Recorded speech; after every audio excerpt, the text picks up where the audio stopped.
Esta es mi familia. Mis dos esposas y gran parte de mi familia. Y es la época en la que todo cambió con Warren. Fue el principio del fin de mi familia. Cuando recibí el edicto, reuní a mi familia y todos empezaron a llorar y a preguntar ¿por qué? ¿Por qué nos pasa esto? Si no hicimos nada malo. Eso me destrozó porque no puedo explicar el dolor que sentí. Solo quería morir.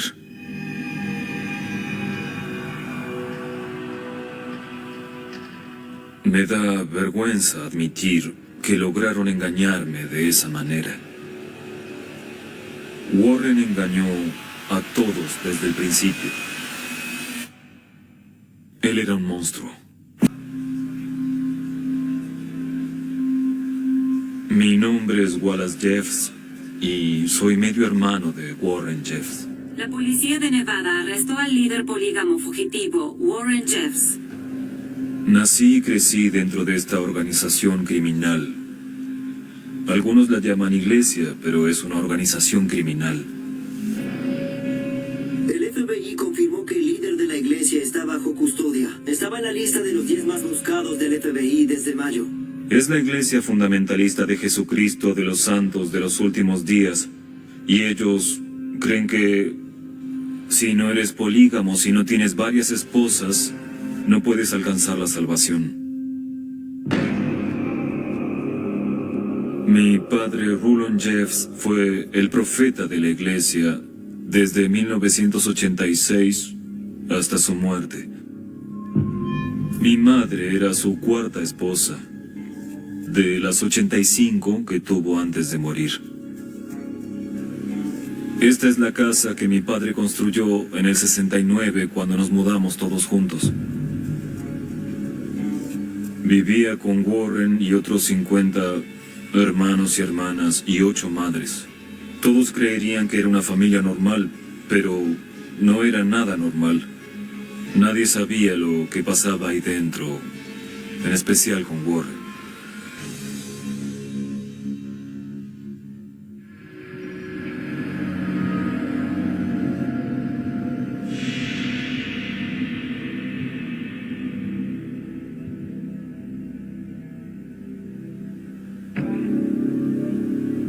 Ser el hijo de un profeta era muy importante. Tenías que llevar una vida pulcra, sana y pura. Mi padre decía que Warren era una persona muy especial, que Dios lo envió ahí con un propósito muy especial y que todos debían venerarlo. Mi padre dijo que Warren sería el siguiente profeta. Era el ejemplo a seguir. Pero sabía que no era así, sabía que hacía cosas malas, lo veía hacer cosas que no estaban bien. Cuando vivíamos juntos en la casa grande, teníamos árboles frutales, y mi padre había decretado que no sacáramos frutas de los árboles. Solo las que estaban caídas, no debíamos arrancarlas. Pero Warren sí lo hacía. Lo vimos hacerlo muchas veces, lo hacía con nosotros. Se comía la manzana muy rápido e iba corriendo a decirle a papá, y mi papá nos castigaba. Pero nunca castigaba a Warren.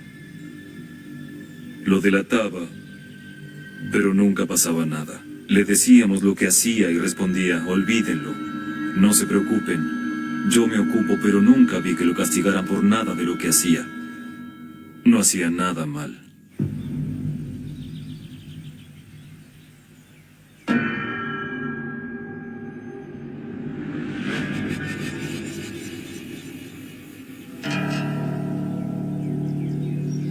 Un verano, cuando tenía 14 años, nos mandaron a poner una cerca alrededor del complejo.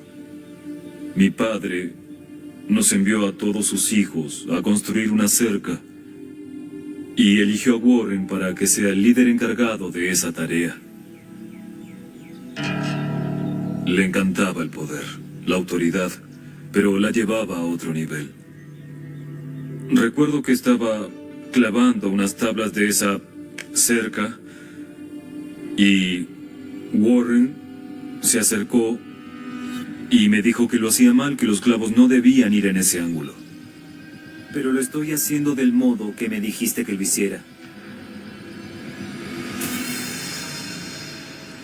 Dijo, si arruinas esto, te voy a romper el patadas. Y recuerdo que se abalanzó contra mí. Y empezó a patearme. Me pateaba y me pateaba mientras yo estaba tirado. Eres un holgazán, un estúpido. No puedes hacer nada bien. Y entonces me a patadas.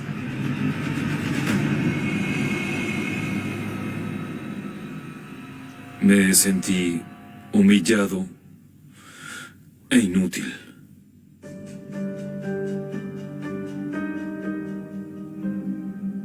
Se suponía que la cerca era para alejar el mal de nuestro hogar. Pero la verdad es que había más mal adentro que fuera de él.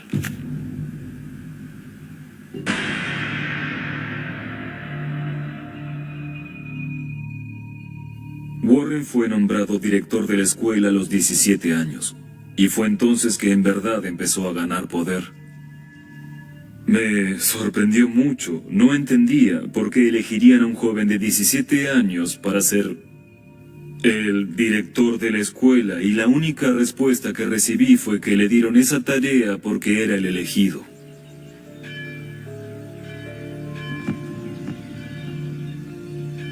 Odiaba la escuela porque Warren era demasiado severo. Era muy autoritario, quería que todos supieran que las cosas debían hacerse a su modo. Él inventó un código de vestimenta que todos los alumnos debíamos seguir, que incluía no usar nada colorido. Me gustaba una chica de la escuela y quería vestirme bien para ella. Y conseguí una camisa amarilla. Me sentía muy bien, muy seguro de mí. Pero me dijo, ¿qué haces? ¿De dónde sacaste esa camisa? ¿Sabes que está mal? ¿Ya conoces la regla sobre la ropa colorida? Le dije que sí, y dijo, quítatela. Le dije que no lo haría. Lo repitió y respondí, no lo haré.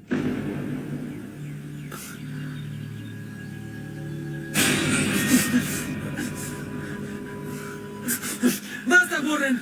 Me sacó la camisa y empezó a azotarme con ella. Me gritaba y me decía que era un muchacho malvado, que iría al infierno. Me humilló muchísimo. Tenía toda la autoridad para hacer lo que quisiera en la escuela, y nadie lo cuestionaba, porque no debíamos hacerlo.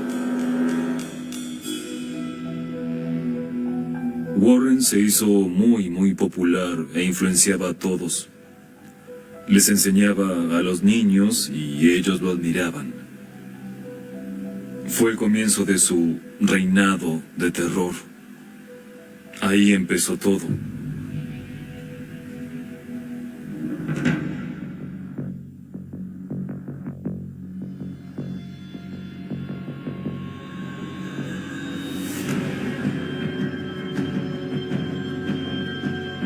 No sé a cuántos niños más les hizo esto, no lo sé.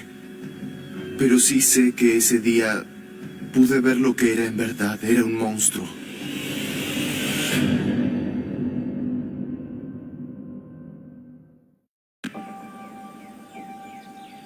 Warren amaba el poder. El poder era un afrodisíaco para él. Cuanto más poder tenía, más agresivo se volvía en su trato con las mujeres. Cuando él era el director de la escuela, molestaba mucho a las niñas.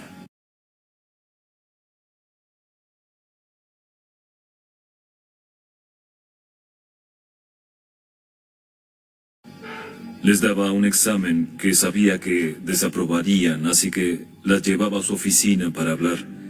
Y todo era muy secreto. Warren se las llevaba a la oficina, cerraba la puerta con llave, y lo hacía siempre. Todo el tiempo las llamaba a su oficina para tener entrevistas privadas. Me parecía muy extraño y muy misterioso. Todo era muy raro. Oímos rumores de que les hacía levantarse la falda, mostrarle los senos, y se los tocaba.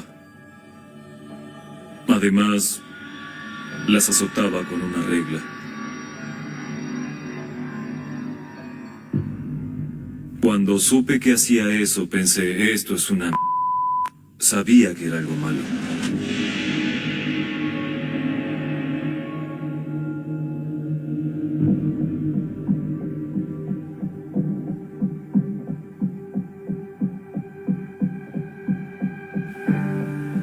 Este es el anuario. Siempre esperaba ansioso a recibirlo cada año por todos los recuerdos que tenía de la escuela. Se supone que esté lleno de recuerdos felices, pero para mí está lleno de dolor. Ahí está. Ese soy yo en primer grado. Era solo un niño.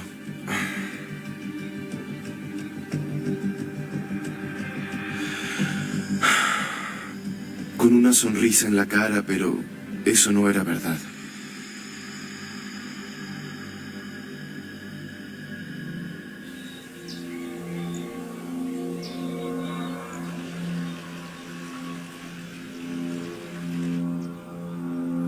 Recuerdo que iba a la escuela de domingo. Un día como cualquiera, estaba sentado, coloreando, haciendo dibujos, y luego vi la puerta.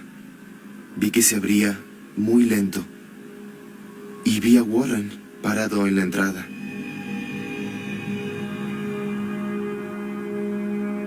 Y él entró en el aula en silencio, no dijo una palabra. Caminó hasta mí y me tomó de la mano.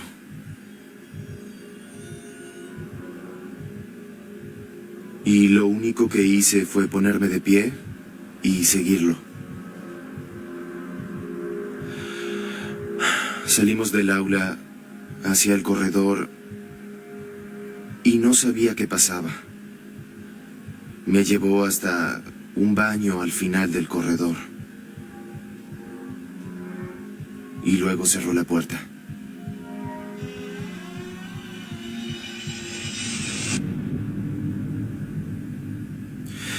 Y fue entonces cuando me dijo, así te convertirás en un hombre. Es voluntad de Dios. Si tú no haces lo que yo digo, vas en contra de su voluntad y arderás en el infierno. Y entonces empezó a abusar de mí.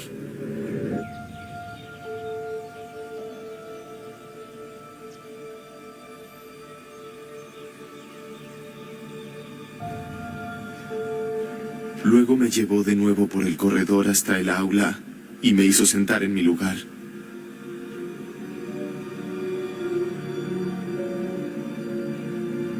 Y salió como si nada pasara.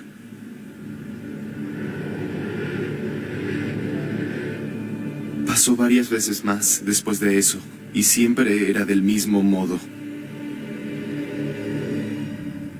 La puerta se abría y lo sabía.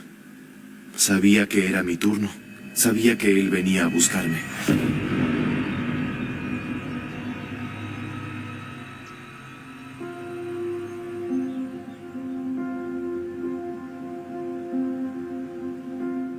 Nunca pude decir nada porque decir algo como eso contra él era una blasfemia contra la iglesia.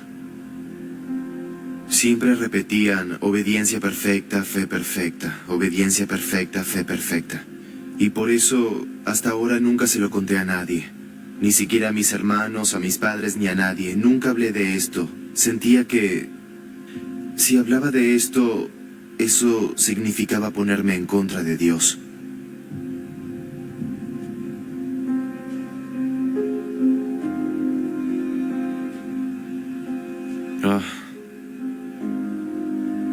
lo tienen, un lobo disfrazado de cordero.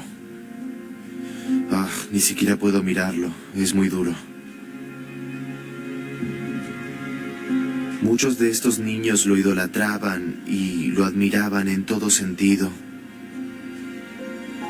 Y todos ellos sentían un pleno respeto y confianza en Warren, pero tras puertas cerradas era un monstruo y un pedófilo.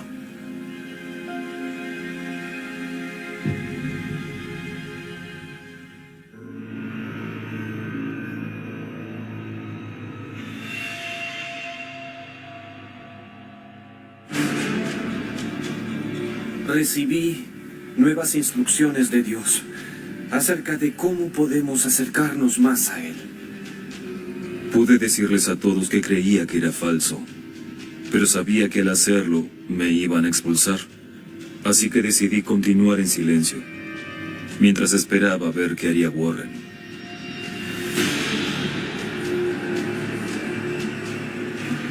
Le rezaba a Dios para que me llevara. Solo quería morir.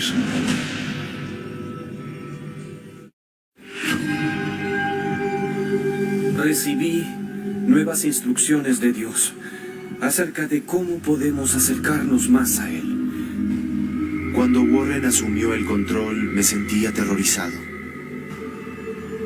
Una vez que consiguió el poder absoluto sobre la iglesia, tuvo toda la libertad para hacer lo que se le antojara. Sabía que las cosas no irían bien. Tuve una premonición del desastre. Nos dijo que debíamos cortar con los medios de comunicación. Las influencias externas son una plaga para la iglesia. Ya no podíamos mirar la televisión, oír la radio. Llamó a los medios la herramienta del demonio para engañar a la gente. Ya no podíamos tener ningún tipo de relación con el color rojo, porque el rojo representaba al diablo. Declaró que todos los miembros de la iglesia debíamos sacar de nuestras casas todo lo que representara la imagen de algo que no fuera Dios. Es decir, cuadros, fotos, también los juguetes de los niños. Todo está relacionado a la idolatría. Y todos ustedes fueron engañados para que veneraran ídolos. Warren dijo, no debe importarles nada más que yo. La obediencia al profeta es la prioridad, lo más importante. Si ordenaba algo y no obedecías, estabas maldito.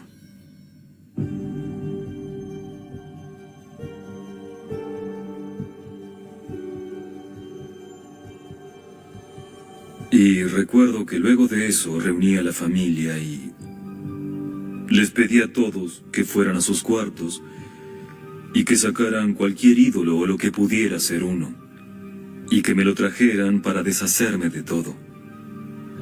Después comencé a pasar por los cuartos de cada uno para ver si me dieron todo lo que tenían. Y uno de mis hijos tenía un modelo de un auto que había armado. Vi que aún tenía el auto en su mesa de noche. Y lo llamé y le dije, ¿y qué hay de esto? Sabemos que todo lo que diga el profeta, hay que hacerlo. Me dijo, papá, no puedo deshacerme de esto. Le dediqué mucho tiempo y esfuerzo, es importante para mí.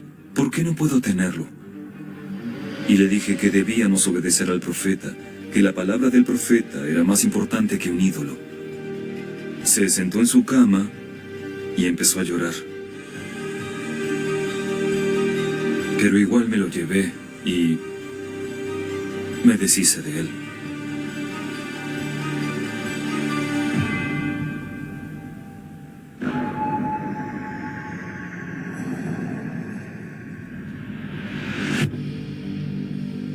Una semana después de la muerte de mi padre, Warren se levantó y lo primero que dijo fue, aléjense de las esposas de mi padre.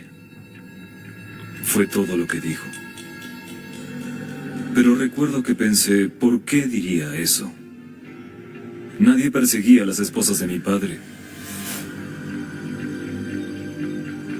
Nunca sospeché que se casaría con ellas, pero empezó a hacerlo 1 o 2 semanas después de que mi padre muriera.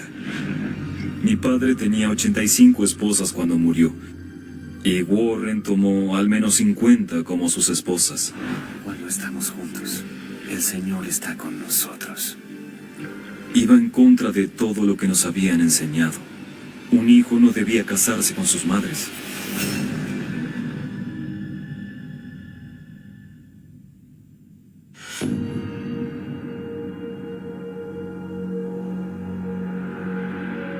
Warren empezó a casarse con menores de edad.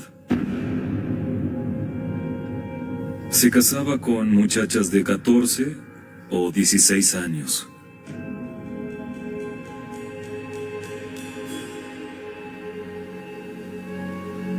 Y esas niñas se sentían honradas por estar casándose con Warren.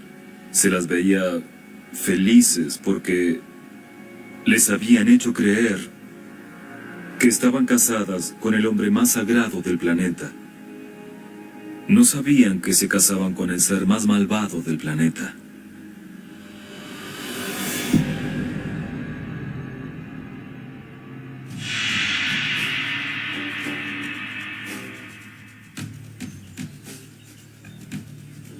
Warren nos llamó a una reunión. John Thomas, adelante. Y en esa reunión expulsó a 8 hombres. Tú ya no eres un miembro de esta iglesia. Mi padre Rulon tenía una regla. Si un hombre cometía adulterio o abusaba físicamente de sus esposas o hijos, los expulsaría de la iglesia. Y por lo que recuerdo, expulsó a varios de ellos. Pero cuando Warren asumió el liderazgo de la iglesia, empezó a expulsar de a 10 o 15 hombres a la vez. Les decía, no eres digno ante Dios y debes dejar a tu familia e irte ya. Cuando Warren expulsaba a alguien, debía irse de inmediato. Le decía que no contactara a su familia. Y luego Warren reasignaba a sus esposas a otros hombres. Les decía a las mujeres, ahora le perteneces a él, y se las daba a ese hombre.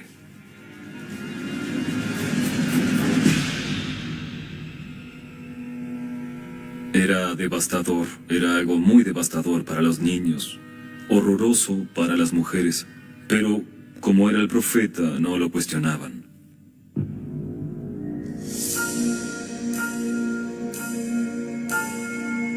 No me fui porque de hacerlo perdería a mi familia. Ellos aún eran fieles a la iglesia porque eso les enseñé. Si intentaba alejarlos de la iglesia, no me lo permitirían, no se irían conmigo. Y no quería perder a mi familia.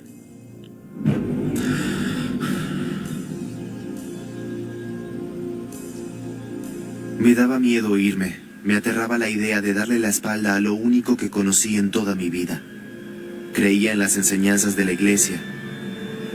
Sí creía en eso, pero no creía en Warren. Y aún así debí seguir sus reglas. De otro modo no podría ser parte de la iglesia.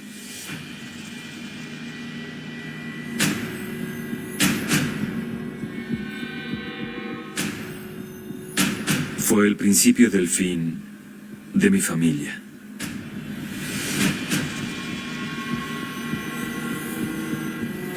Me prometí a mí mismo que haría hasta lo imposible para detenerlo, para que encerraran a ese monstruo.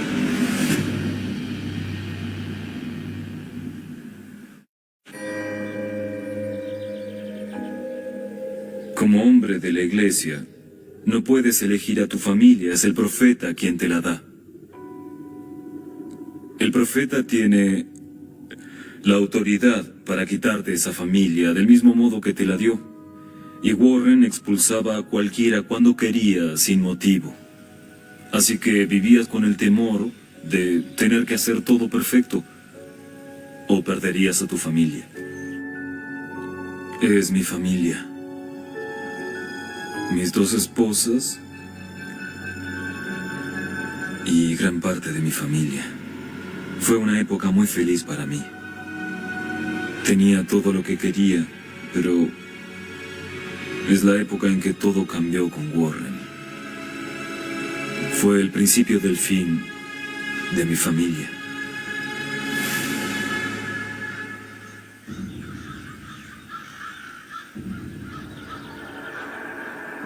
En noviembre del 2005, recibí una llamada del obispo. Dijo que tenía un mensaje para mí del profeta Warren y que debía ir a dármelo en persona. Dije que sí, y de inmediato sentí algo horrible en la boca del estómago. Sabía que algo estaba mal. El obispo vino, sacó un papel y leyó lo que llamaban la revelación de Warren. Yo, el Señor, estoy disgustado con mi servidor, Wallace Jeffs. Dijo que no merecía vivir en la iglesia, que había cometido un pecado, pero no dijo cuál era, y que debía tomar a mi primera esposa, a sus hijos, e irme de la ciudad y penar. La segunda esposa de Wallace y todos sus hijos. Mi segunda esposa iría a vivir con su padre junto con sus hijos. Y entonces supe que Warren me había expulsado de la iglesia para poder casarse con Amy, que era mi segunda esposa.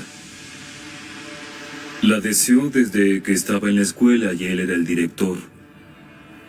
Y ahora que era el profeta, tenía el poder para sacarme a mi esposa y casarse con ella.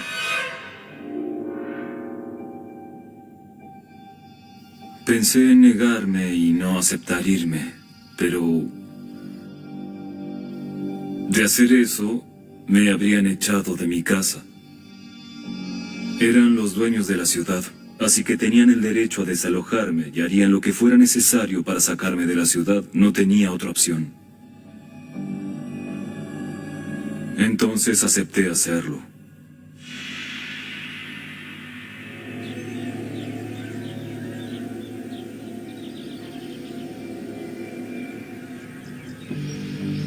Cuando recibí el edicto, reuní a mi familia. Mis 2 esposas y mis hijos estaban ahí. No se preocupen. No será mucho tiempo. Empecé a llorar y les dije que haría todo lo posible por volver y que fuéramos una familia otra vez. Lo prometo. Yo arreglaré esto. Abracé a todos mis hijos y mis esposas. Les pedí disculpas. Y una hora después, los hermanos de Amy fueron a llevársela.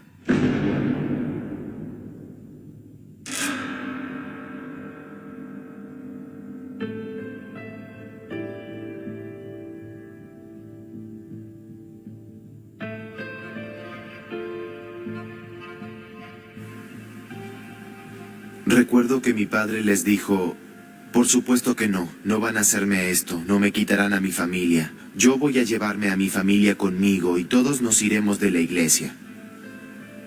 Fue la adaptación más dura que sufrí en mi vida. Intentar deshacer una vida llena de sermones y tener que salir a un mundo que me era por completo extraño. Tuve que alejarme de todo eso que era lo que conocía.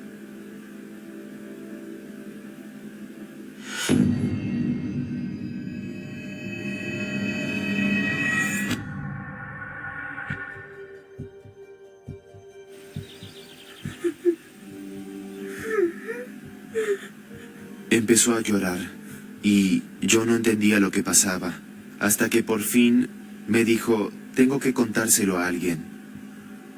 Hace 7 años, el profeta vino y entró en mi aula. Me contó lo que le pasó de niño. Y me llevó. Warren vino y él tuvo sexo conmigo. y pude ver el sufrimiento que padecía por pensar que era el único. Me dolió tanto que decidí que, si él podía abrir su corazón, era seguro también abrir el mío. Le dije que también me había pasado a mí. Y nos quedamos ahí sentados, abrazados, llorando.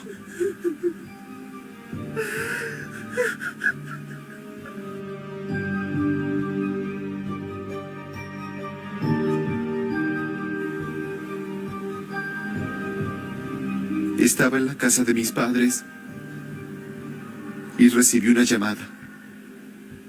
La esposa de mi hermano gritaba. Mi hermano se había disparado en la cabeza.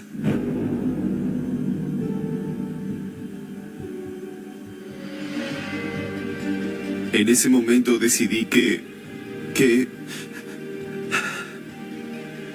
lo que Warren hizo fue tan horrible que nunca en mi vida podría permitir que le hiciera eso a alguien más. Me prometí a mí mismo que haría hasta lo imposible para poder detenerlo, para que encerraran a ese monstruo.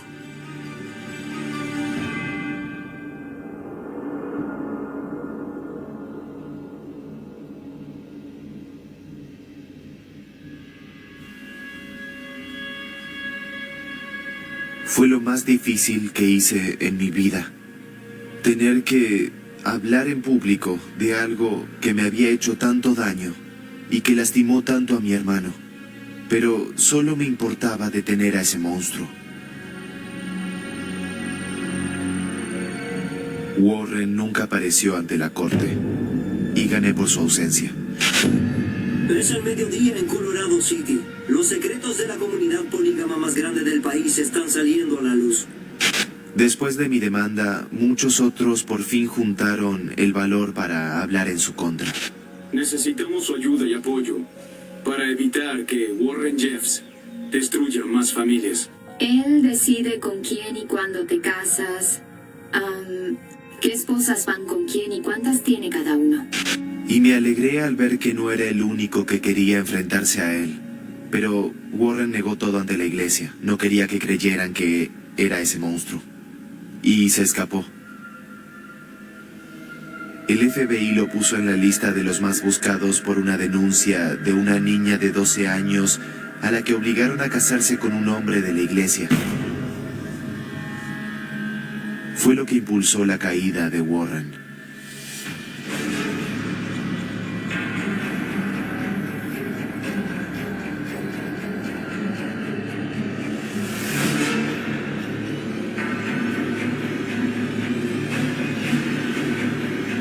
Los agentes del FBI y los oficiales federales estaban rodeándome, pero no importaba lo que dijera, no iban a convencerme. No iba a permitir que les hicieran eso a mis hijas.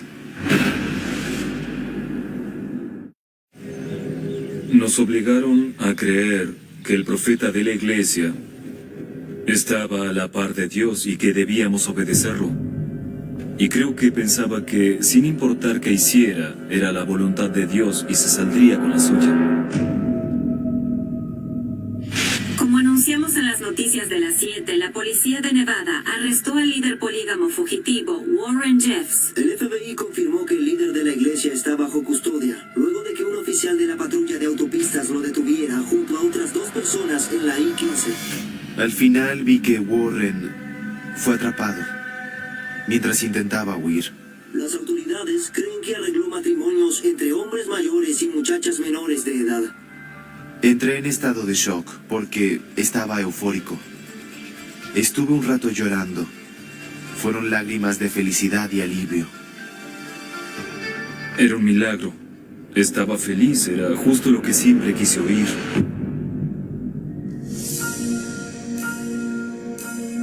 Luego del arresto, encontraron muchas pruebas para exponer al verdadero Warren. Estaba robando plata, tenía pornografía infantil en su computadora y tenía sexo grupal con menores de edad. Warren tenía la costumbre perversa de grabar los encuentros sexuales con sus esposas para poder oírlos mientras viajaba. Una mujer debe querer estar conmigo. Deben saber cómo estar excitadas sexualmente. Y es solo una de las cientos de grabaciones que se hicieron, y les decía a las mujeres que las grababa para Dios. No se preocupen si esto les desagrada de algún modo. Estaremos juntos, sentiremos el fuego celestial y alcanzaremos el amor del Señor.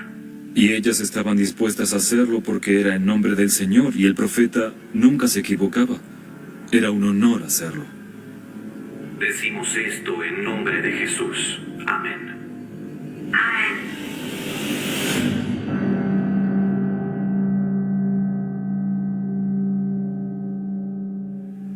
Sentí que me habían sacado una tonelada de encima al saber que él iría a la cárcel.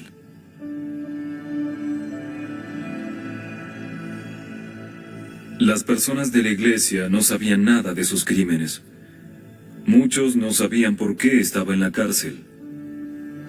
No podían navegar por internet, no podían leer el periódico, no miraban televisión, no escuchaban la radio. Oían rumores, pero los líderes de la iglesia les decían que si ellos creían en esos rumores, iban a expulsarlos. Así que el poder de Warren desde la cárcel siguió tan fuerte como antes. Hacía declaraciones escritas o revelaciones, se las daba al obispo y éste se las leía a los demás en la reunión de los domingos.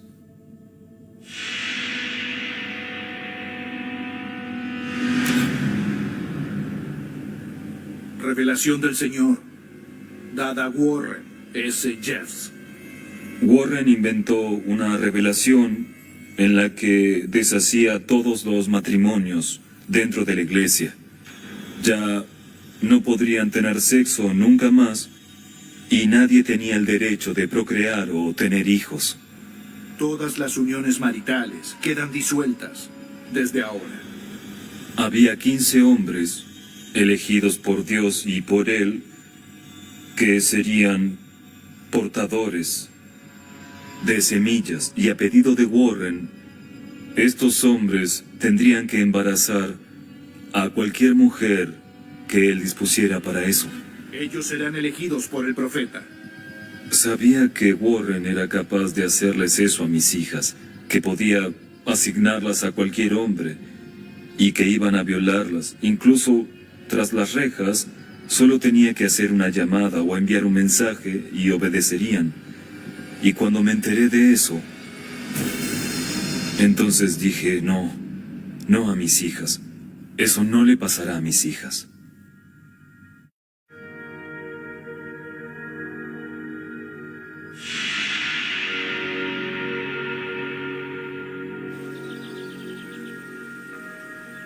Mis hijos, que son fieles, salieron para hablarme. Les dije que estaba ahí para llevarme a los menores, que los sacaría de ahí y los llevaría conmigo. Dijeron que no querían irse conmigo, y respondí, bien, eso no me importa, voy a proteger a mis hijos, tráiganlos. Intentaron convencerme de no hacerlo, que dejara a los niños ahí. Y luego vi a mis hijas que estaban llorando. Ellas dijeron, no eres nuestro padre. No tienes derecho a llevarnos. Nosotras no queremos ir. Mi familia aún le era fiel a Warren. Toda mi vida les enseñé a ser fieles a la iglesia. Yo se los enseñé. Pero les dije, tenemos que irnos. Vámonos.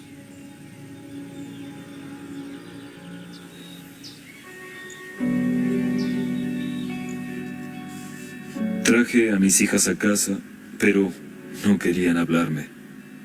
Por favor, mírenme. Intentaba hablarles acerca de Warren y sus crímenes, pero se ponían los dedos en los oídos para no tener que oírme. Se negaban a mirarme a los ojos.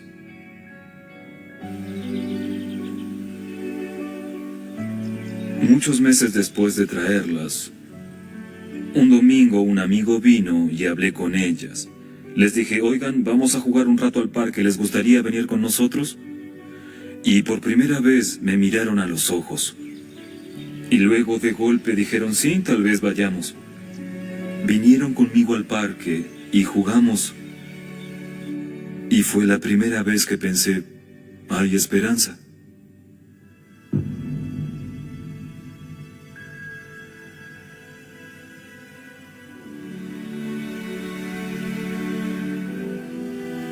Tengo un total de 20 hijos de mis 2 esposas. 5 de mis hijos siguen en la iglesia. Son adultos. Lo único que espero es que de algún modo se enteren de la verdad y salgan por su cuenta. Mi hijo más grande en esta foto me odia. Sigue en la iglesia. Y pensar que los recuerdos que tenemos juntos son tan buenos. Que alguna vez me amó y ahora me odia.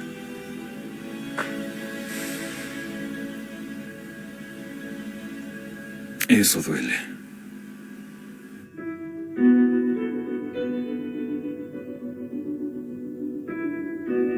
Aún tengo un hermano y una hermana que viven en Colorado City. No los veo hace, no sé, 10 o 12 años. No tengo idea de qué es de sus vidas.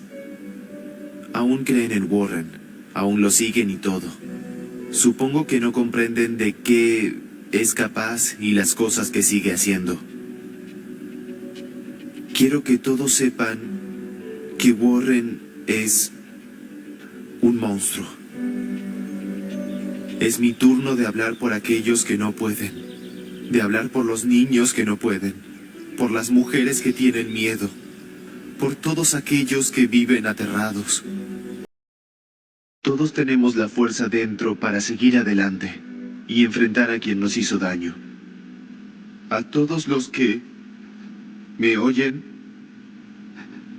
si les hacen daño, si sienten que no pueden hablar, si sienten que no pueden decir nada de lo que les está pasando, quiero que sepan que sí pueden hablar de eso, sí pueden denunciarlo.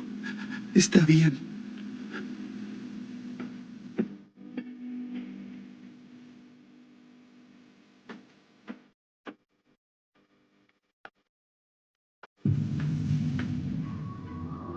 La mañana en Leavenworth, Kansas, era como tantas otras. El aire húmedo del río Missouri impregnaba el ambiente, y la cárcel federal, con sus muros grises y austeros, se erguía imponente como un monstruo de piedra que tragaba hombres y los escupía transformados, o simplemente nunca los devolvía. El ruido de las rejas metálicas y los pasos firmes de los guardias resonaban como un eco constante de autoridad.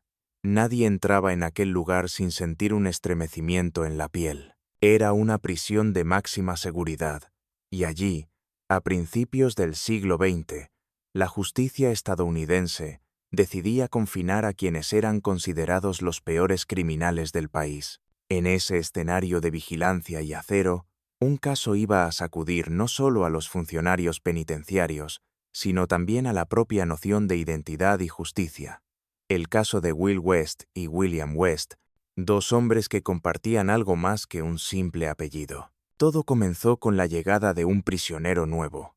Era un día de 1903, caluroso y pesado, cuando el tren que venía desde el interior del estado se detuvo en la estación cercana. De él descendió un hombre de complexión fuerte, mirada endurecida por la vida, y una expresión en el rostro que oscilaba entre el cansancio y la resignación. Se llamaba Will West. Había sido arrestado por robo y condenado a pasar varios años en la cárcel federal de Leavenworth. Para los guardias y el personal administrativo, era simplemente otro interno más en la larga lista de delincuentes que llenaban las celdas. El procedimiento era rutinario. Los recién llegados eran registrados. Se les tomaban medidas antropométricas y se archivaba su ficha. En aquellos años, la ciencia forense aún no utilizaba huellas digitales como estándar. Lo que dominaba era el sistema de Bertillon, creado en Francia, un método meticuloso que consistía en medir partes específicas del cuerpo, la longitud de los brazos, el perímetro de la cabeza, el tamaño de las orejas, la distancia entre los ojos para construir un perfil único, casi como una huella física de cada persona. Cuando el oficial a cargo empezó a llenar la ficha de Will West, algo desconcertante sucedió. Tras tomarle las medidas, el sistema indicó que ya existía un prisionero en Leavenworth con esas mismas proporciones corporales. El oficial frunció el ceño, revisó los archivos y no pudo evitar un escalofrío. No solo las medidas coincidían, también la fotografía. En el expediente aparecía un rostro idéntico al de aquel hombre sentado frente a él. Mismos pómulos, mismo bigote, misma expresión fría. El archivo llevaba el nombre de William West, un prisionero condenado a cadena perpetua por asesinato. El funcionario lo miró con incredulidad. Se levantó, comparó las fotos, volvió a observar al recién llegado. El parecido era tan exacto que parecía un maldito truco de magia. ¿Ya has estado aquí antes?, preguntó con tono duro. El hombre lo negó con la cabeza. Nunca en mi vida, contestó con seguridad. Es la primera vez que me encierran. Pero el expediente decía lo contrario. Allí estaba la ficha, con su foto, su nombre casi idéntico y las mismas medidas antropométricas. ¿Era posible que se tratara del mismo hombre? ¿O estaba frente a un caso de suplantación, de dobles o de un error judicial? Los guardias, confusos, llevaron al recién llegado ante el alcaide. El ambiente en la oficina se cargó de tensión. Sobre el escritorio estaban las dos fichas, dos fotografías que parecían reflejos de un mismo rostro. Los presentes murmuraban, incapaces de creer lo que veían. Uno de los custodios, supersticioso, murmuró que aquello era cosa del diablo. La noticia se extendió rápidamente por los pasillos de la prisión. Los internos hablaban en voz baja, inventando historias. Unos decían que era un gemelo maldito, otros aseguraban que era una reencarnación, y no faltaban quienes creían que el sistema judicial había caído en la trampa de un impostor. Lo cierto es que en aquella época no había una manera definitiva de comprobar identidades más allá de los registros escritos y las mediciones físicas. La confusión era real, peligrosa, y podía significar la diferencia entre que un hombre quedara injustamente condenado de por vida o que un asesino se librara de su castigo. El alcaide, con el ceño fruncido y la responsabilidad pesando sobre sus hombros, ordenó traer al otro prisionero, William West. Cuando entró en la sala, los presentes contuvieron el aliento. Era como mirar a un espejo humano. La misma piel morena, el mismo porte robusto, la misma mirada dura. Los dos hombres se quedaron cara a cara, observándose con desconfianza, como si vieran su propio reflejo en carne y hueso. Ninguno parecía sorprendido. Más bien se percibía una incomodidad mutua, como si ambos supieran que su parecido era una maldición. Los funcionarios no sabían qué hacer. El sistema Bertillon había sido considerado infalible hasta ese momento, pero allí estaba el fallo más evidente y perturbador. Dos hombres con idénticas medidas y apariencias, y con vidas criminales que se cruzaban en la misma prisión. La prensa, al enterarse, convirtió el caso en un escándalo nacional. Los periódicos publicaron titulares sensacionalistas. Un hombre entra a la cárcel y descubre que ya está preso allí. Dos criminales idénticos confunden a la justicia. El doble que salió de la cárcel antes de entrar. La historia encendió la imaginación del público. Había quienes se dejaban llevar por explicaciones fantásticas, desde conspiraciones gubernamentales hasta experimentos secretos. Otros lo veían como un símbolo de la imperfección del sistema judicial, un recordatorio de que incluso la ciencia podía equivocarse. Mientras tanto, en las celdas de Leavenworth, el misterio adquiría un tono casi sobrenatural. Los internos se referían a ellos como los espejos. Algunos decían que si los dos se encontraban demasiado tiempo juntos, el universo colapsaría. Otros murmuraban que uno de ellos estaba maldito y que el otro pagaba por los pecados compartidos de un destino torcido. El drama humano detrás de este enredo era aún más intenso. Will West, el recién llegado, insistía en su inocencia respecto al asesinato del que el otro era culpable.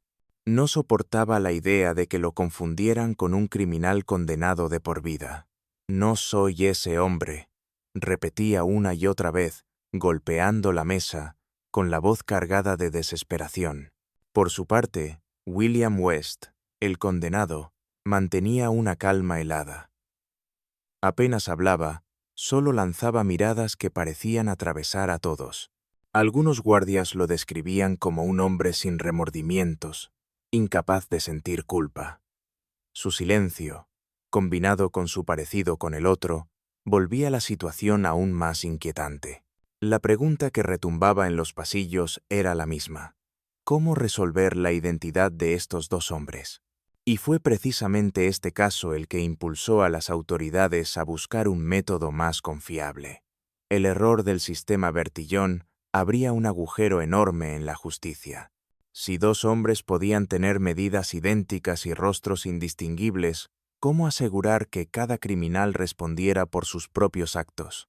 La respuesta estaba a punto de cambiar para siempre la historia de la criminología: las huellas digitales. Pero antes de que esa revolución llegara, el drama en Leavenworth se intensificó. Los guardias, confundidos, trataban de mantener separados a los dos hombres. Los prisioneros, fascinados por la historia, inventaban rumores de todo tipo. Algunos afirmaban haber visto a los dos hablar en secreto, como si compartieran un código oculto. Otros decían que uno planeaba matar al otro para quedarse con su identidad y escapar. Lo cierto es que, mientras el país entero discutía sobre ciencia y justicia, en la oscuridad de los pasillos de la prisión, se respiraba un aire denso de amenaza.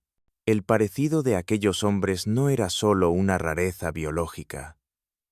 Era un recordatorio de que la frontera entre la verdad y la mentira, entre la justicia y el error, era más delgada de lo que cualquiera imaginaba. La historia apenas comenzaba. El prisionero había llegado para cumplir su condena, pero descubría que, de alguna manera, ya estaba allí antes de entrar. La noche cayó sobre Leavenworth como una losa de hierro. Afuera, el horizonte se pintaba de un rojo apagado por el humo de las fábricas, mientras dentro de los muros, la penumbra era rota por el sonido metálico de rejas cerrándose. Los pasos de los guardias resonaban acompasados. Un eco que parecía recordarle a cada prisionero que estaba atrapado en un mundo donde el tiempo se disolvía entre paredes húmedas. En una celda del ala norte, Will West no lograba conciliar el sueño. El rostro de su doble lo perseguía incluso en sueños. Esas facciones idénticas, esos ojos que parecían reflejar no solo su imagen, sino también una condena que no le pertenecía. Giraba una y otra vez sobre el catre, incapaz de librarse de la idea de que alguien allá afuera, en algún escritorio polvoriento, podía confundirlo para siempre con un asesino. A pocos metros, William West permanecía en silencio, sentado en su celda como una sombra inmóvil. Mientras otros prisioneros hablaban en susurros o lanzaban insultos a los guardias, él no decía nada. Solo observaba, como si su mutismo fuera un muro aún más alto que los que rodeaban la prisión. Ese silencio resultaba aterrador, porque nadie podía descifrar qué pensaba, qué tramaba o qué sentía. Y sin embargo, al verlo, cualquiera juraría que estaba mirando a Will, el recién llegado. Los guardias también estaban inquietos. Era como vigilar a un hombre dos veces, como patrullar un corredor donde las identidades se duplicaban y las certezas se volvían borrosas. Había custodios que aseguraban que, en medio de la confusión de turnos, no sabían si habían registrado al correcto. Incluso uno confesó entre dientes que una noche había saludado al nuevo, y el hombre apenas lo miró, con un gesto tan helado que lo dejó petrificado. Más tarde descubrió que no era Will, sino William. El desconcierto se propagaba como un veneno invisible. La idea de que un hombre podía estar en dos lugares al mismo tiempo, de que alguien ya estaba preso antes de ser encarcelado, se convertía en un mito dentro de la prisión. Los internos comenzaron a contar historias nocturnas, versiones fantásticas del caso. Algunos decían que eran hermanos separados al nacer y que la vida los había reunido para pagar una deuda de sangre. Otros aseguraban que eran la misma persona en dos tiempos distintos, como si el destino se hubiera equivocado y hubiera duplicado un alma para que cargara con el mismo castigo. Pero detrás del misticismo había un problema real. La justicia estaba atrapada en una paradoja. Si alguien cometía un delito fuera de la prisión, ¿cómo asegurarse de que no se culpara al hombre equivocado? Si uno de los dos intentaba escapar, ¿cómo probar cuál era el verdadero fugitivo? La confusión era una grieta peligrosa, capaz de quebrar el sistema entero. El alcaide convocó a los oficiales y a los expertos en identificación. En una sala de reuniones, con mapas, fichas y fotografías sobre la mesa, discutieron durante horas. El método de Bertillon, en el que habían confiado durante décadas, se tambaleaba frente a todos. «No puede ser», murmuraba uno de los funcionarios mientras revisaba los registros. El sistema era considerado infalible, pero allí estaban las pruebas vivientes, dos hombres iguales en todo, menos en sus crímenes. La tensión alcanzó a los propios protagonistas. Will, desesperado, pedía que se le creyera. «No soy un asesino», repetía una y otra vez, golpeando el puño sobre la mesa. «No quiero cargar con lo que hizo ese hombre. No pueden tratarme como si fuéramos la misma persona». Su voz era un lamento y un grito de resistencia al mismo tiempo, la súplica de un hombre atrapado en la red de un destino absurdo. William, por el contrario, mostraba una calma que helaba la sangre. Cuando los oficiales lo interrogaban, él apenas se encogía de hombros y decía: «Yo sé quién soy. Si ustedes no lo saben, es problema suyo». Aquella indiferencia era tan provocadora que varios guardias debían contener el impulso de arrastrarlo fuera de la sala. La rivalidad entre ambos creció, aunque nunca se expresó abiertamente con violencia. Era una guerra silenciosa de miradas, una batalla de identidades en la que cada uno buscaba reafirmarse a sí mismo frente a un doble que lo anulaba. Will sentía que su vida se desmoronaba cada vez que alguien lo confundía con el otro, mientras William parecía disfrutar del desconcierto, como si supiera que el caos era su mejor aliado. La prensa continuaba alimentando el incendio. Los titulares se volvieron cada vez más estridentes. ¿Gemelos criminales o error de la justicia? Un hombre se ve a sí mismo tras las rejas. El espejo maldito de Leavenworth. Los periodistas describían con detalle el parecido, especulaban sobre una conspiración y hasta inventaban relatos de infancia compartida, aunque no hubiera pruebas de ello. La opinión pública quedó atrapada entre la fascinación y el miedo. Fascinación por el misterio de los dobles, miedo porque el caso demostraba que cualquiera podía ser confundido con un criminal y perder la libertad por un error administrativo. Fue en medio de ese escándalo cuando algunos expertos comenzaron a proponer una alternativa: las huellas digitales. Aunque ya se habían usado en la India británica y en algunos experimentos en Europa, Estados Unidos todavía no las había adoptado como método oficial. El caso West se convirtió en la chispa que empujó a las autoridades a considerar seriamente esta técnica. Una tarde, un funcionario del Departamento de Justicia llegó a Leavenworth con un maletín de cuero. Dentro llevaba un pequeño kit, tinta, papeles y rodillos. Explicó que las huellas digitales eran únicas, que ni siquiera gemelos idénticos compartían los mismos patrones. El alcaide, aunque escéptico, aceptó probar. La escena fue solemne. En una mesa, Bajo la luz amarillenta de una lámpara, Will West colocó sus dedos sobre la tinta y luego sobre el papel. Después, hizo lo mismo William. El resultado fue sorprendente. Aunque sus rostros y cuerpos eran idénticos, las líneas de sus dedos contaban historias distintas, como mapas de un destino individual. Los expertos mostraron las diferencias a los oficiales: curvas, remolinos y bifurcaciones que no coincidían en lo más mínimo. Era la prueba definitiva de que no eran la misma persona. Por primera vez, el aire en la sala se alivió, como si una niebla se disipara. La justicia tenía un camino nuevo. Sin embargo, para Will, el daño ya estaba hecho. Había probado la angustia de ser confundido, de sentir cómo su vida se disolvía entre las sombras de un asesino. En su interior, algo se quebró. Pasaba las noches pensando en lo frágil que era la identidad, en cómo una simple coincidencia podía destrozar la vida de un hombre. Mientras tanto, William seguía cumpliendo su condena con una sonrisa imperceptible en los labios. Parecía disfrutar del hecho de haber puesto en jaque a todo el sistema, aunque no hubiera hecho nada más que existir. Para él, el parecido con Will era un arma silenciosa, una sombra que siempre lo acompañaría y que, de algún modo, lo mantenía presente más allá de los muros. Los demás prisioneros continuaban inventando historias. Algunos decían que las huellas digitales eran un invento falso para tranquilizar a la gente, que en realidad los dos eran la misma alma dividida en dos cuerpos. Otros afirmaban que uno de ellos moriría pronto, porque el mundo no podía sostener semejante duplicidad. Lo cierto es que aquel episodio se convirtió en un punto de inflexión. Desde entonces, las huellas digitales comenzaron a ser adoptadas oficialmente, y el caso West fue citado en manuales de criminología y en conferencias de jueces y policías.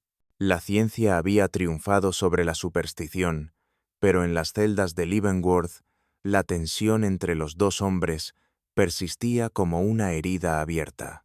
El eco de ese parecido resonaba más allá de la prisión. Familias enteras se preguntaban si algún día podrían ser víctimas de un error semejante. Hombres y mujeres leían los periódicos con la sensación de que la justicia no era tan sólida como creían. Y en medio de esa incertidumbre, dos rostros idénticos se observaban a través de barrotes, sabiendo que el destino los había condenado a compartir algo mucho más pesado que una sentencia, la carga de una identidad duplicada. La historia no terminaba con las huellas digitales. Al contrario, apenas estaba comenzando. Porque en los pasillos húmedos de Leavenworth, donde el tiempo se arrastraba lento, los rumores crecían. Uno de los West planeaba algo. Nadie sabía cuál de los dos, pero todos intuían que el parecido no era solo una coincidencia biológica, sino el preludio de un drama aún más oscuro. Y mientras el reloj avanzaba hacia la medianoche, con los guardias cerrando las últimas rejas, la cárcel entera se preguntaba lo mismo. ¿Qué ocurre cuando un hombre puede salir de la cárcel antes de entrar? El amanecer en Leavenworth no traía alivio. La luz que se filtraba por las ventanas enrejadas era un recordatorio cruel de un mundo que existía más allá de los muros, un mundo que los presos podían ver, pero nunca tocar. Aquel día, sin embargo, los rayos del sol parecían iluminar un escenario cargado de tensiones invisibles. La cárcel entera respiraba un aire distinto, como si algo estuviera por estallar. En el patio, los prisioneros formaban filas para el conteo matutino. Los guardias los observaban con severidad, pero la disciplina era frágil, sostenida apenas por el miedo y la rutina. Y allí, en medio de esa multitud de uniformes idénticos, los dos hombres se distinguían porque eran iguales: Will West y William West. Estaban en filas distintas, separados por un mar de cuerpos. Pero a ojos de cualquiera aquello parecía un mal juego de espejos. Los murmullos crecían entre los internos. Algunos se daban codazos, señalando con el mentón hacia los dobles. Otros se burlaban con frases como, «Mira, ni los guardias saben a cuál encerrar primero». El parecido se había convertido en un mito viviente, y como todo mito, alimentaba tanto la fascinación como el temor. Will sentía el peso de esas miradas cada día. Caminaba con el ceño fruncido, los puños cerrados, cargando una rabia que no sabía dónde descargar. No soportaba la idea de ser señalado como el asesino cuando nunca había cometido un crimen de sangre. Lo habían traído por robo, sí, pero nada más. Y sin embargo, cada gesto de los demás parecía recordarle que estaba marcado por un destino ajeno. William, en cambio, parecía disfrutarlo. Su caminar era pausado, casi desafiante, y llevaba en la mirada una chispa de burla. Para él, la confusión era un poder silencioso. Cada vez que un guardia dudaba, cada vez que un prisionero murmuraba un rumor, él sonreía apenas, como si la confusión fuera un arma que blandía sin necesidad de palabras. Una mañana, durante el almuerzo en el comedor, ocurrió lo inevitable. Un guardia confundió a los dos y les sirvió la bandeja de comida equivocada.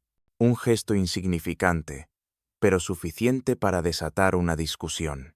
«¡Ya basta!», gritó Will, golpeando la mesa con tal fuerza que los platos vibraron. «Yo no soy él». El silencio se apoderó del lugar. Cientos de miradas se clavaron en los dos hombres.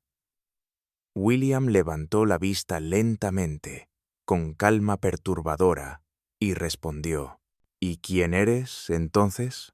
Las palabras cayeron como un veneno en la atmósfera, porque esa era la verdadera pregunta. ¿Quién era cada uno? ¿Qué los definía? Sus crímenes, sus rostros, sus huellas. El comedor estalló en murmullos, y los guardias tuvieron que intervenir antes de que la tensión se convirtiera en pelea abierta. El alcaide, informado del incidente, tomó medidas drásticas. Decidió separar a los dos hombres en alas distintas de la prisión, esperando que la distancia aplacara la confusión. Pero el efecto fue el contrario. La separación solo alimentó la leyenda.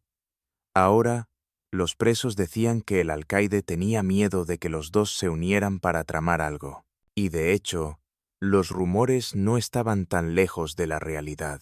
Will, desesperado por demostrar su inocencia y escapar del peso de la confusión, comenzó a hablar con otros internos, buscando aliados. Les contaba su versión de la historia, cómo lo habían confundido, cómo su vida estaba marcada por un error. Algunos lo escuchaban con compasión, otros con burla, pero entre los pasillos oscuros siempre había oídos atentos, y en una prisión, cualquier historia podía convertirse en moneda de cambio. William, por su parte, jugaba a otro juego. Sin prisa, sin levantar sospechas, se mostraba como un hombre sereno, casi filosófico. Pero detrás de esa calma, tejía una red silenciosa. Aprovechaba el parecido para sembrar dudas. Un guardia que juraba haberlo visto en un pasillo, cuando en realidad era Will. Un interno que decía haber hablado con él, pero en realidad había hablado con el otro. La cárcel entera se transformó en un tablero de confusión donde él siempre tenía ventaja. El ambiente se volvió tan tenso que una noche un guardia veterano sufrió un ataque de nervios.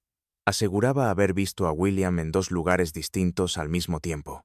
«Era imposible», gritaba, con los ojos desorbitados. Lo trasladaron a la enfermería, y el rumor se expandió como pólvora. Los West podían duplicarse, podían burlar las rejas con un poder que no pertenecía a este mundo. La superstición creció. Los presos comenzaron a llamarlos los gemelos fantasma. Algunos aseguraban que si te cruzabas con uno de ellos en el pasillo y lo mirabas a los ojos, tendrías mala suerte. Otros decían que uno de los dos no era humano, sino una sombra que había tomado forma de hombre. Pero más allá del mito, había un trasfondo oscuro y real. Una confusión de identidad podía significar vida o muerte. Si uno de ellos intentaba escapar y el otro era acusado, ¿Cómo demostrar la verdad? Si un crimen ocurría dentro de los muros, ¿cómo saber cuál de los dos era culpable? Fue entonces cuando un suceso inesperado sacudió aún más el equilibrio. Una tarde, en el taller de carpintería donde los presos trabajaban, desapareció una herramienta afilada. Los guardias revisaron, interrogaron, pero no encontraron nada. Los rumores apuntaron de inmediato hacia los West. Seguro planean algo, murmuraban. Uno va a escapar y culparán al otro. El alcaide ordenó un registro exhaustivo de las celdas. Revisaron cada rincón, cada grieta, cada prenda. En la celda de William no encontraron nada. En la de Will, sin embargo, debajo del catre, apareció la herramienta desaparecida. El hallazgo fue devastador para él. Will gritaba que era una trampa, que alguien la había colocado allí para incriminarlo. «No fui yo», repetía desesperado mientras lo arrastraban, pero en los pasillos ya nadie le creía. La confusión había llegado al punto en que su palabra valía menos que la sombra de su rostro. El castigo fue inmediato: aislamiento.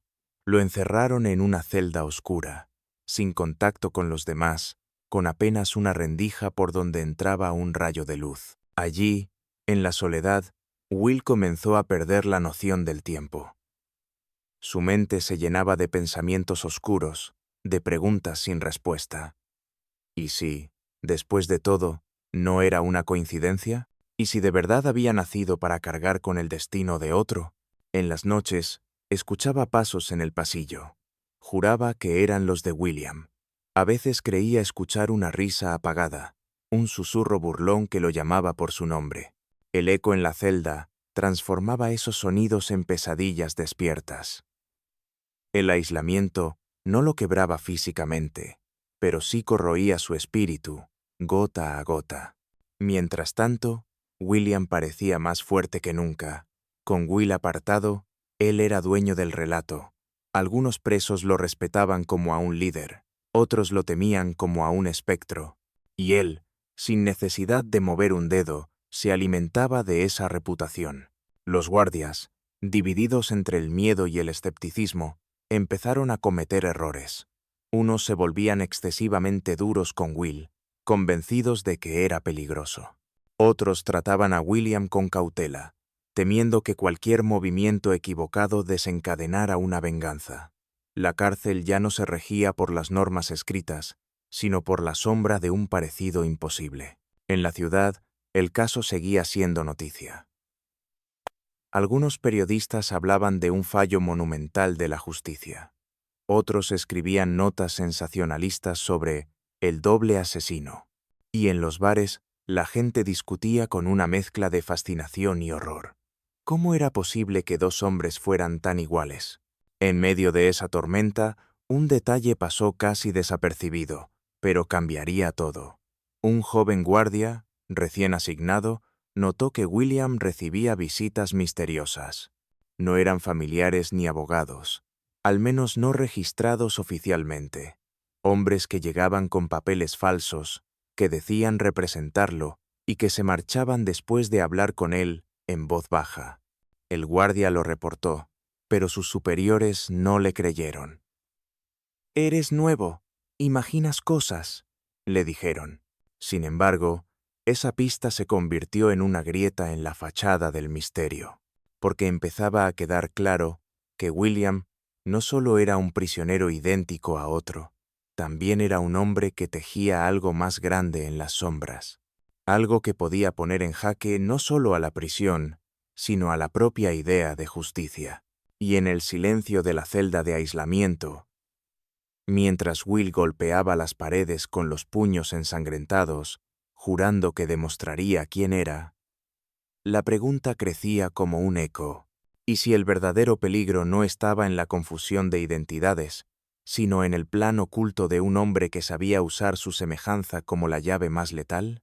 La cárcel entera contenía la respiración. Algo se avecinaba, algo que haría que el título que corría de boca en boca se volviera aún más siniestro. El prisionero que salió de la cárcel antes de entrar.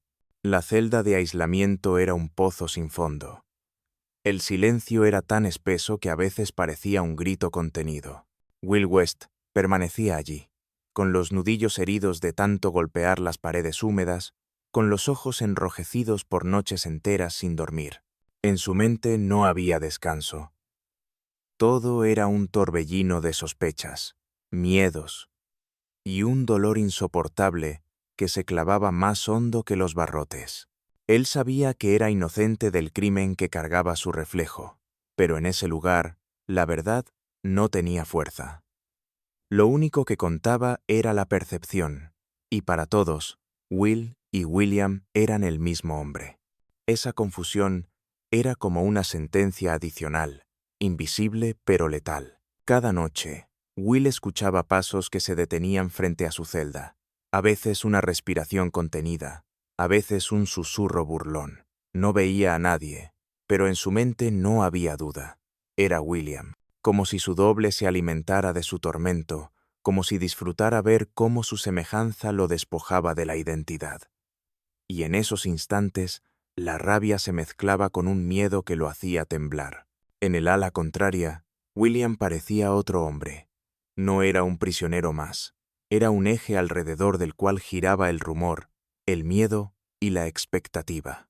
Los demás reclusos lo buscaban como si en él hubiera una respuesta. Su calma glacial imponía respeto. No necesitaba gritar ni golpear para hacerse notar. Bastaba con que hablara poco y sonriera apenas. Algunos decían que tenía contactos fuera, que los hombres que venían a visitarlo no eran simples abogados, sino piezas de algo más grande.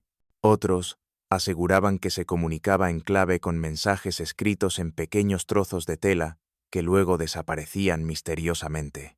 Nadie podía probarlo, pero en Leavenworth la sospecha era tan poderosa como la certeza. Un guardia joven, Hartman, no lograba apartar la mirada de William. Lo observaba en los pasillos, durante las comidas, en el patio. Había algo extraño en su rutina. Parecía demasiado calculada, como si cada movimiento formara parte de un plan. Hartman lo reportó a sus superiores, pero lo ridiculizaron. «Eres un novato. No inventes fantasmas», le dijeron. Sin embargo, la duda crecía como un veneno en su interior. El detonante llegó una tarde de tormenta. Los relámpagos iluminaban los muros y los truenos retumbaban como cañonazos. En medio del caos, un guardia encontró en el taller un papel escondido bajo una tabla suelta. Era un croquis rudimentario de la prisión, con marcas en los corredores y una fecha escrita en la parte superior. Nadie supo quién lo había dejado, pero en cuanto lo vieron, todos pensaron lo mismo. Una fuga estaba en marcha. La investigación interna fue inmediata. Revisaron celdas, interrogaron a decenas de presos, pero ninguna prueba señalaba con claridad a un culpable. Y sin embargo, todos susurraban un mismo nombre, West. ¿Pero cuál de los dos? El alcaide, consumido por la presión, decidió endurecer las medidas. Aumentó las rondas nocturnas, reforzó las rejas de las celdas y limitó los tiempos en el patio. Pero cuanto más intentaba controlar la situación, más crecía la sensación de que la prisión era un polvorín a punto de estallar. Will, desde su aislamiento, se enteró de los rumores.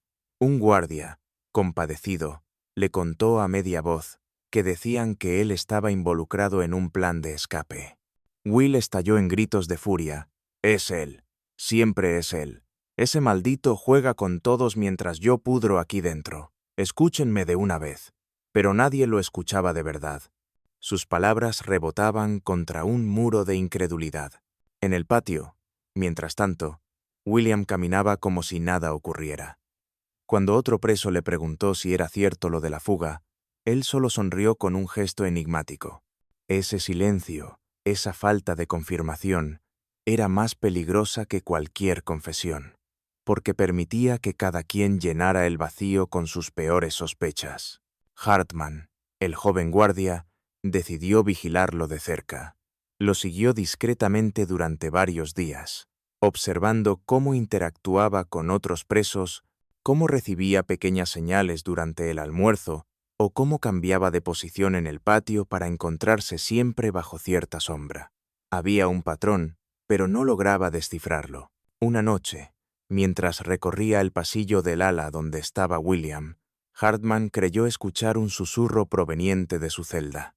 Se detuvo, contuvo la respiración y acercó el oído. No estaba solo. Otra voz respondía desde algún punto cercano. El diálogo era breve, casi imperceptible, pero lo suficiente para confirmar lo que temía. William estaba en contacto con alguien más, quizá un guardia corrupto, quizá un interno con acceso privilegiado. El muchacho quiso reportarlo, pero sabía que sus superiores volverían a desestimarlo, y entonces tomó una decisión temeraria. Investigaría por su cuenta. Mientras tanto, el calendario avanzaba hacia la fecha marcada en el croquis. Nadie sabía qué ocurriría ese día, pero el rumor se había vuelto una amenaza real. Los presos estaban inquietos, los guardias tensos, el alcaide agotado. La prisión era una bomba de tiempo. Llegó la noche esperada. El cielo estaba despejado, y la luna bañaba los muros con un resplandor espectral. Todo parecía normal. Demasiado normal. Los guardias patrullaban con nerviosismo, esperando que en cualquier momento algo sucediera. Y entonces, en el silencio de la madrugada, un grito rompió la calma. Fuga, fuga en el ala sur. El caos se desató. Sirenas, pasos corriendo, llaves tintineando, órdenes gritadas en medio del pánico. Los guardias encontraron una reja violentada y un túnel improvisado que conducía hacia los cimientos. Varios internos habían desaparecido en la oscuridad, y entre los nombres que faltaban estaba el más temido, William West. La noticia cayó como un rayo. El alcaide palideció, los oficiales se maldijeron entre sí, y los periódicos no tardaron en publicar titulares furiosos. El asesino que ya estaba preso, ahora huye de nuevo. El doble fantasma burla a la justicia. Pero lo más sorprendente fue que, al revisar las celdas, encontraron también a Will West fuera de su aislamiento. La cerradura no estaba forzada. Simplemente había sido abierta con una llave.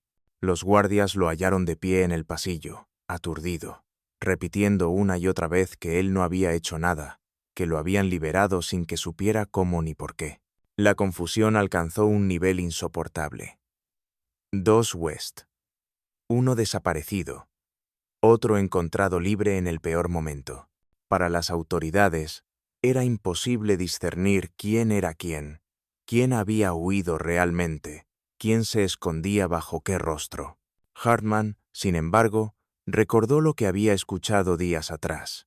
Estaba convencido de que William era el artífice y que Will era apenas un peón arrastrado por las circunstancias, pero probarlo sería casi imposible. La prisión, el país entero, se encontraba atrapado en el enigma de los hombres idénticos. La cacería comenzó al amanecer.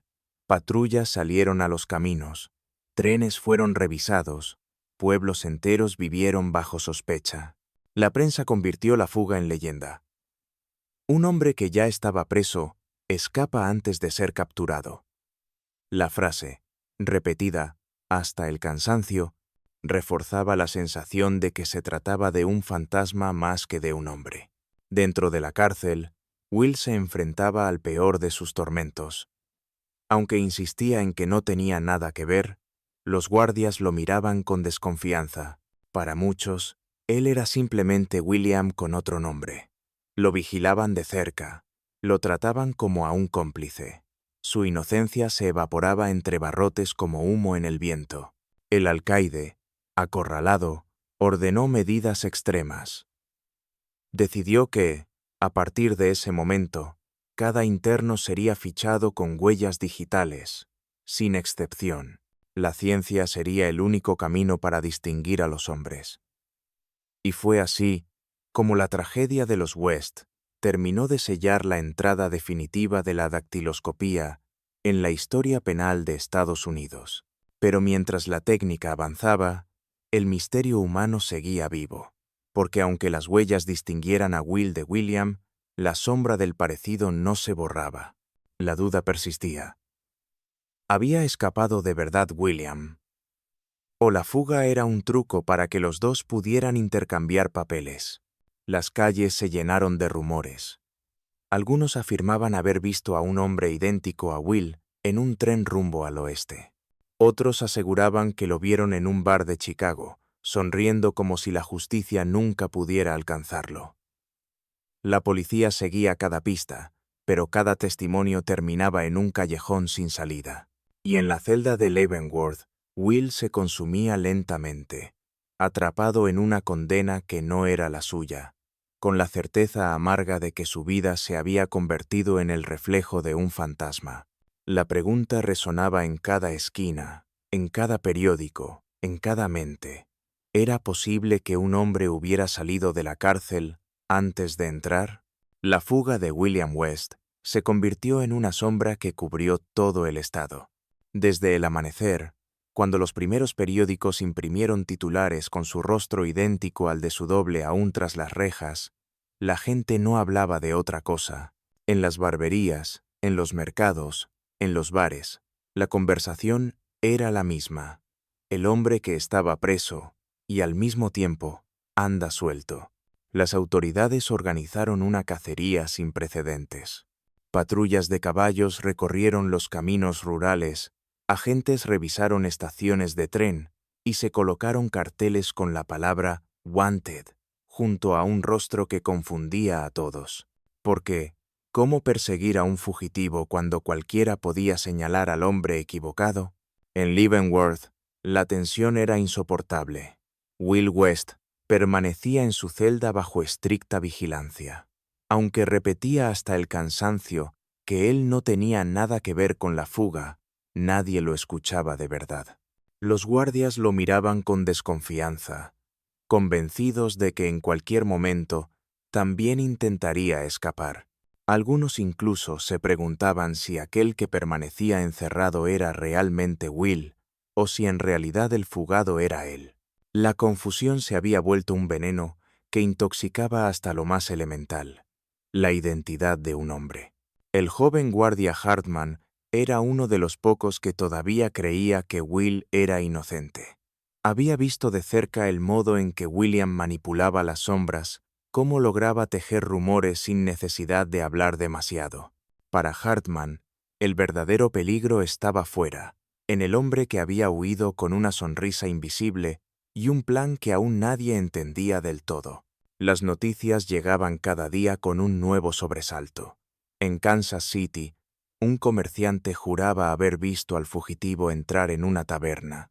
En Topeka, un ferrocarrilero decía haberlo visto subir a un tren rumbo al oeste. En San Luis, un policía aseguró que lo persiguió por un callejón, pero el hombre desapareció como un fantasma entre la multitud. Todos los testimonios coincidían en lo mismo. El parecido era exacto. Nadie dudaba de que se trataba de William. Pero ¿cómo confirmarlo? La justicia estaba a merced de un rostro repetido. El país entero seguía la historia con fascinación. Las columnas de opinión discutían si la fuga era una burla al sistema o un fallo inevitable de un método de identificación obsoleto. Los caricaturistas dibujaban a los West como dos sombras que se duplicaban, jugando a las escondidas con la ley. Y en medio del espectáculo, el miedo crecía. Si la justicia no podía distinguir a un hombre de su doble, ¿qué garantía tenía cualquier ciudadano de no ser confundido con un criminal? Mientras tanto, en la celda, Will se hundía en un tormento aún mayor. Cada noche soñaba que era arrastrado fuera de la cárcel y ejecutado por un crimen que no había cometido. Se despertaba sudando, con el corazón desbocado, convencido de que su vida se desmoronaba, aunque no hubiera movido un dedo. La idea de que la identidad era una jaula invisible lo destrozaba. Una tarde, mientras el cielo se teñía de un rojo metálico, El alcaide entró a verlo. Su voz era dura, pero había en ella un matiz de duda. Necesito que lo entiendas, West. La gente no confía en ti. Tus palabras no son suficientes. Lo único que puede salvarte ahora son las huellas. Le mostraron de nuevo el registro dactilar. Allí estaban, claras y distintas, las marcas que lo diferenciaban de William. Y, sin embargo, Will sintió un escalofrío. ¿Bastaba un trozo de papel con manchas negras para devolverle su vida? ¿O la sombra de aquel parecido lo seguiría para siempre? Fuera de los muros, la cacería alcanzó un clímax, cuando un granjero reportó haber encontrado huellas de botas en su terreno, cerca del río Missouri.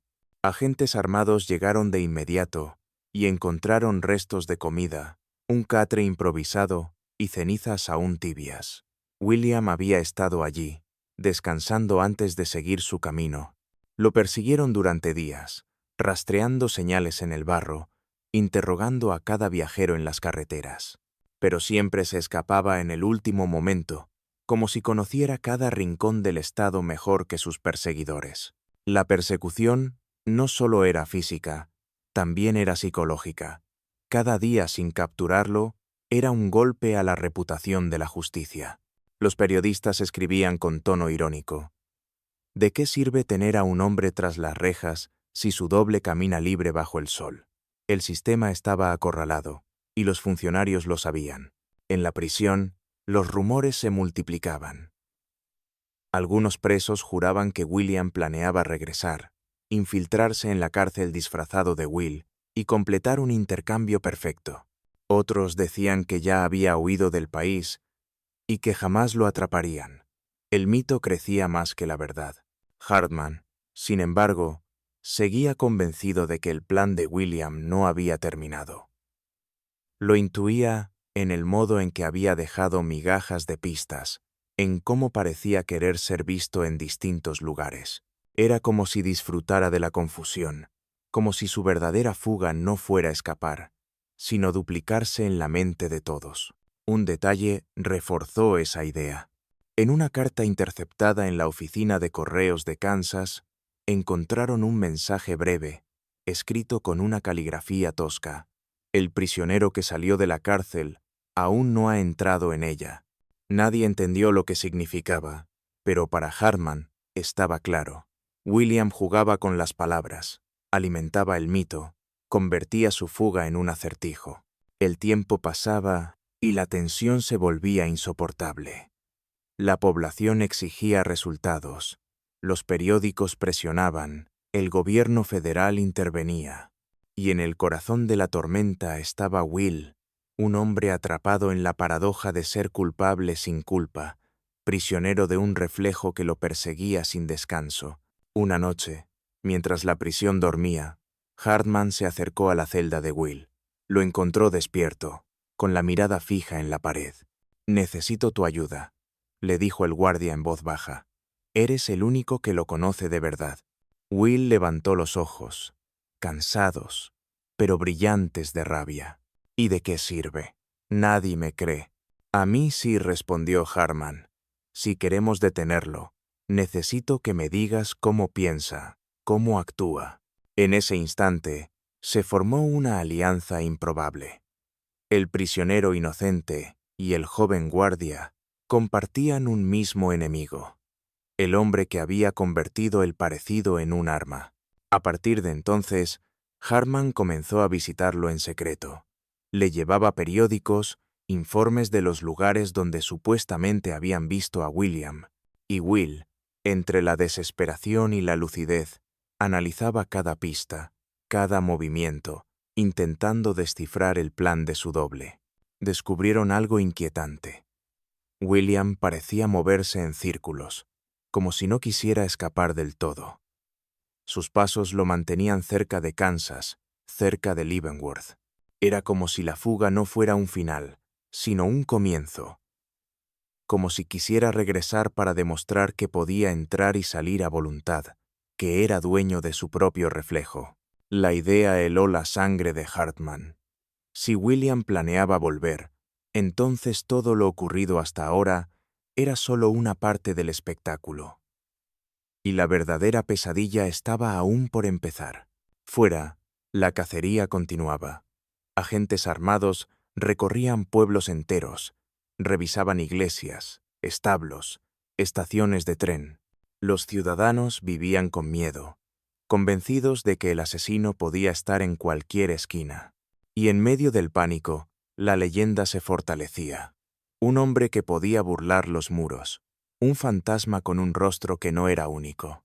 Dentro, Will sentía que su mente pendía de un hilo. Había noches en que, al cerrar los ojos, escuchaba la voz de William susurrando su nombre. No sabía si era un recuerdo, un sueño o una locura. Lo único cierto era que esa voz lo seguía como una condena invisible. Y entonces ocurrió algo que cambió todo. Una madrugada, un guardia encontró en el patio un trozo de tela amarrado a una reja. Tenía escrito un mensaje con carbón.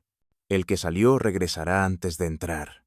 El alcaide ordenó reforzar la seguridad, pero ya era tarde. El miedo había hecho su trabajo. Todos guardias, presos, ciudadanos estaban convencidos de que William volvería. No sabían cuándo ni cómo, pero lo esperaban como quien espera una tormenta que se siente en el aire antes de que caiga la primera gota.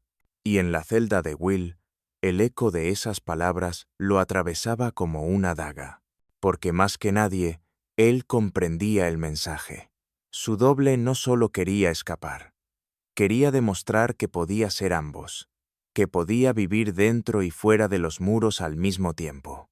La cárcel entera contenía el aliento, esperando lo inevitable, y en cada sombra del pasillo, en cada rumor del viento, parecía resonar la misma pregunta: ¿qué ocurre cuando un hombre puede salir de la cárcel antes de entrar? La madrugada en Leavenworth estaba cubierta por una calma engañosa. Los muros altos, coronados de alambre,